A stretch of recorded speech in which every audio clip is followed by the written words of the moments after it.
Bonjour à toutes, bonjour à tous, bienvenue pour un nouveau journal sur 8 Mont-Blanc. Au sommaire de ce mardi 18 juin 2024. Dans le cadre du chantier du tunnel euralpin Lyon-Turin, la vallée de Maurienne s'apprête à accueillir plus de 700 ouvriers d'ici 2 ans. Pour les loger, l'OPAC Savoie vient de rénover 3 immeubles situés dans la commune de Fourneau, nous le verrons. Et puis nous resterons en Savoie où l'an montagnier a débuté dans de nombreux alpages. C'est le cas sur les coteaux de Plan-Pichu en massif du Beaufortin, un lieu sur lequel s'est rendu Chloé Lemeur, reportage dans quelques minutes.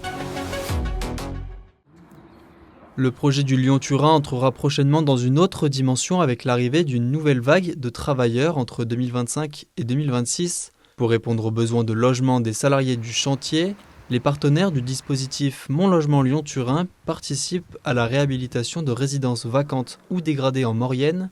À Fourneau, 3 immeubles viennent d'être rénovés. C'est des travaux qui sortent de l'ordinaire dans le sens où on a vraiment repris l'ensemble des logements, on les a refaits à neuf. Donc on a repris l'électricité, on a repris le chauffage en passant en chaufferie bois. On a repris la peinture, les sols, vraiment on a remis à neuf ces logements. L'autre particularité, c'est qu'on a fait une réhabilitation thermique, c'est-à-dire qu'on a profité de cette réhabilitation pour changer le mode d'énergie. On est en chaufferie bois alors qu'avant on était en électricité. Tous ces travaux nous permettent de passer d'une classe énergétique F à C. Face à l'ampleur du projet et des personnes mobilisées, la démarche Grand Chantier a été entreprise par l'État, la région et le département de la Savoie. Elle vise, en collaboration avec TELT, le maître d'ouvrage du projet Lyon-Turin, à intégrer au mieux les travailleurs dans le secteur.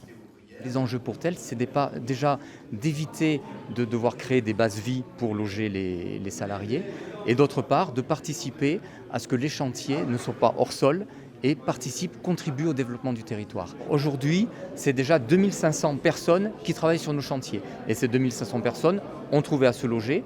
Demain, donc à l'horizon 2025-2026, au plus fort du chantier, ça sera environ 3200 personnes qui devront être logées, donc 700 en plus, et pour lesquelles on continue des plans de réhabilitation des logements vacants. Parmi les parties prenantes de la démarche Grand Chantier, Action Logement soutient aussi la réhabilitation d'hébergements. Ces 24 appartements viennent enrichir la capacité de logement de la vallée. Ils ont la vocation à être habités et à trouver une solution habitat ou logement pour des salariés. Effectivement, aujourd'hui, à très court terme, la solution, c'est de trouver une solution habitat pour des salariés qui vont intervenir dans le cadre de ce grand chantier. Ensuite, effectivement, de façon pérenne pour des salariés qui seront déjà dans le secteur ou qui vont s'installer ici. Donc, bien sûr, oui, ça a vocation à être pérenne et nous, par l'engagement initial qu'on aura eu, on aura contribué à fidéliser des salariés dans le territoire et le territoire dans sa vitalité. Ici à Fourneau, les 3 montées accueilleront prochainement 48 personnes. Coût total de l'opération de réhabilitation, 1 650 000 €.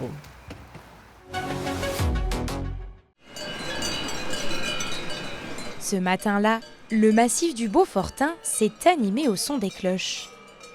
Comme chaque année, le groupement pastoral de Plan-Pichu déplace ses troupeaux sur les hauteurs de la vallée à l'occasion de la montée en alpage pour la saison estivale. Un moment toujours très attendu par les éleveurs des 10 exploitations réunies.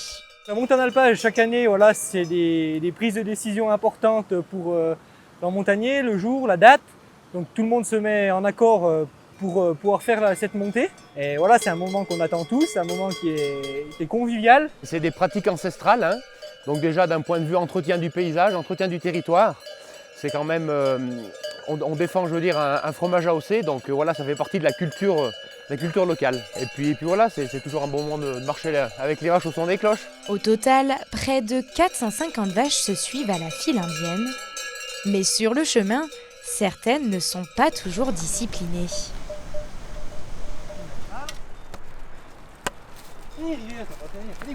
Au final, toutes réussissent quand même par arriver à bon port.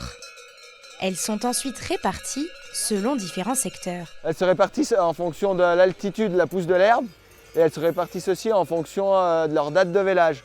On essaye de faire 3 troupeaux équitables en production et en stade de lactation pour avoir des troupeaux homogènes en production et en fonction de la pousse de l'herbe et des secteurs pour que ce soit le plus homogène possible. Une fois installés sur leur parcelle, c'est désormais l'heure de se régaler avec une herbe bien fraîche. Et c'est en compagnie de leurs gardiens, les bergers, qu'elles pourront continuer à profiter de ce repas gourmand durant 5 mois. Nous, on est une grosse équipe, on est 7 bergers. Et à partir de ce soir, on s'occupe, nous, des vaches et, pendant les 110 jours que dure l'alpage. Donc sur les parcs, la traite, et puis on livre le lait pour fabriquer le Beaufort à Plan-Pichu. C'est cet après-midi, après une pause bien méritée au chalet de l'alpage, que l'équipe commence la première traite estivale. Pour certains, c'est d'ailleurs une première et l'expérience s'avère plutôt formatrice. C'est un peu stressant parce que toutes les vaches sont différentes, tous les éleveurs font différemment et tu le sens, les vaches elles sont pas habituées à comme ci, comme ça. Du coup, faut s'adapter. Mais il y a du monde pour aider, du coup, franchement ça va, c'est bien passé et ils rassurent et ils aident beaucoup. Après 2h30 de traite sur les 3 troupeaux, il est enfin temps d'acheminer le lait en direction de la fromagerie. C'est ici qu'il sera transformé 2 fois par jour en Beaufort d'été, avec au total une fabrication de 1200 à 1300 fromages de caractère sur la saison estivale. Située à 1700 mètres d'altitude au nord du massif de la Chartreuse, la grotte de la Balle-Macolon est unique à plus d'un titre. Découverte il y a 36 ans par 2 spéléologues savoyards, la grotte de 9 km de long est reconnue pour être un sanctuaire de milliers d'ossements d'ours des cavernes, un mammifère de la préhistoire aujourd'hui disparu. Donc le premier os que l'on voit à l'horizontale ici, c'est un fémur. Après, à angle droit, c'est le dessus d'une omoplate. Et après les 2 autres gros os qui sont dans le prolongement, il y a 2 humérus. Identifiés précisément grâce à la technique de datation du carbone 14, ces ossements d'ours des cavernes ont pour la plupart jusqu'à plus de 30 000 ans. Un bel âge qui n'est pourtant rien comparé à l'origine de la grotte, formée géologiquement il y a 6 millions d'années. Cette roche-là, c'est le calcaire dans lequel la grotte a été creusée, le calcaire urgonien qui s'est formé au fond d'une mer il y a 110 millions d'années.